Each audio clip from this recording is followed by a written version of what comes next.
Here's a question for you. What's the hardest thing you've ever had to learn? For me, it was that being hurt myself doesn't give me a free pass to hurt others. When I was a kid, I would take the bullying I got in high school and transfer it onto my mom. Whenever I was picked on at school, I would compress my pain from the day, save it up, and then detonate it at home, exploding in anger at the one person who deserved it least, the person who was just asking how my day was. She, of course, deserved none of my anger, but she got so much of it.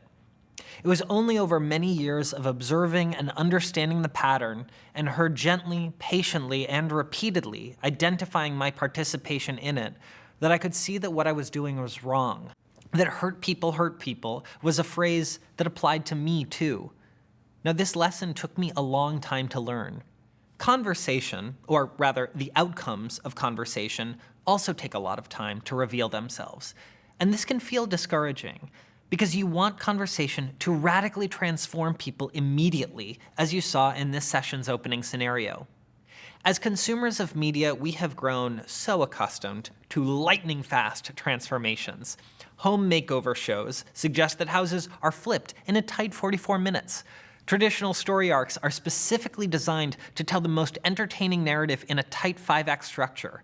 And if we only watched TikTok cooking videos, we might think that meals are cooked in mere seconds and always over some really exciting music.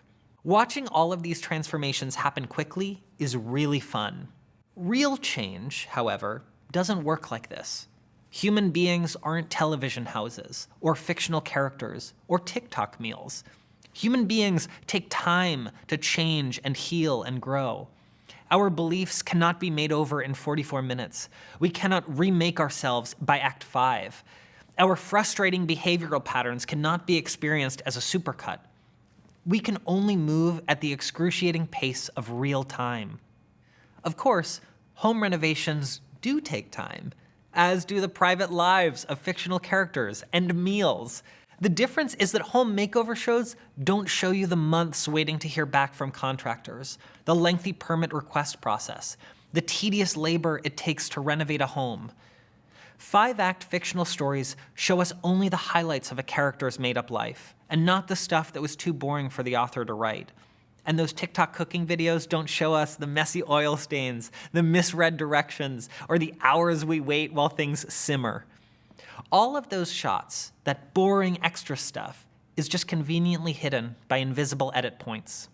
So I'll tell you that some listeners get really frustrated with how guests on Conversations with People Who Hate Me don't seem to change or budge. And I get it. I really understand their frustration because they're so accustomed to media that shows transformation happening quickly. Sure, at the end of our phone calls, people are often more open, more receptive, and some unlikely friendships have been formed out of the ashes of a bad digital interaction. But I can't say that the show has exhibited a real transformation, except once. In one episode, a moderated one, I connected a very public rape survivor to a man who called her a liar in a direct message. This conversation was super hard, one of the most challenging of the whole show, because throughout the entire phone call, this man, we'll call him Jonathan, he just wouldn't budge. Anytime he expressed empathy to the rape survivor, he would then backtrack by saying how he couldn't really believe her, and he let his curiosity lead him into an interrogation. I noticed that in response to this episode, a bunch of listeners openly expressed their disdain for him. The comment section beneath my post about this episode blew up, and suddenly Jonathan was the #1 target. Now, you've been in this course long enough to know that I do not count that as a win. Jonathan getting hate comments online because of a hate comment he sent is not a triumph. It's just the cycle repeating itself. There was, however, one commenter that I paid specific attention to. This commenter, who wants to be known as Kay, she commented that she wished that Jonathan was eaten alive by wild dogs. I saw this as an opportunity, and I got to work and began producing a follow-up episode, this time between Jonathan and Kay. This new conversation between the two of them took place months after his initial call with the public rape survivor. What I heard on this second call, I'll never forget. Jonathan sounded truly different. He owned up to how unmoving he was in the first episode and how little he listened to the public rape survivor. Here, on this second call, I heard him closely listening to Kay.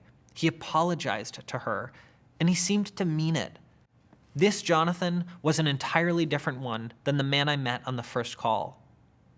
Now, this moment with Jonathan showed me that change is indeed possible. It just can't happen on a single phone call. It takes time. But let's be honest, it takes more than time too. Change doesn't just happen when we lazily wait around for a magical number of hours to pass. It happens when we take action ourselves with intention. Jonathan told me that in the interim period between his first episode and his second, that he had listened back to his initial conversation with a rape survivor 4 or 5 times to really figure out what went wrong. Because he took action over a period of time, change became more possible. Think of change in terms of seeds.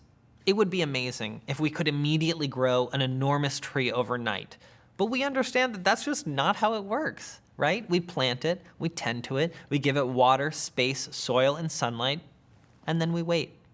Humans are the same way. All we can ever hope to do is plant a seed, and that seed, like every other seed in the world, is going to take time. By giving grace to others, allowing them to grow and evolve slowly, we're actually also giving grace to ourselves too. By accepting that we cannot single-handedly transform someone in a short period of time, we are aware, even subconsciously, that the same is also true for us. I want you to spend a few minutes thinking about the pace of real, messy, beautiful, challenging human change by turning the lens on yourself in our next activity.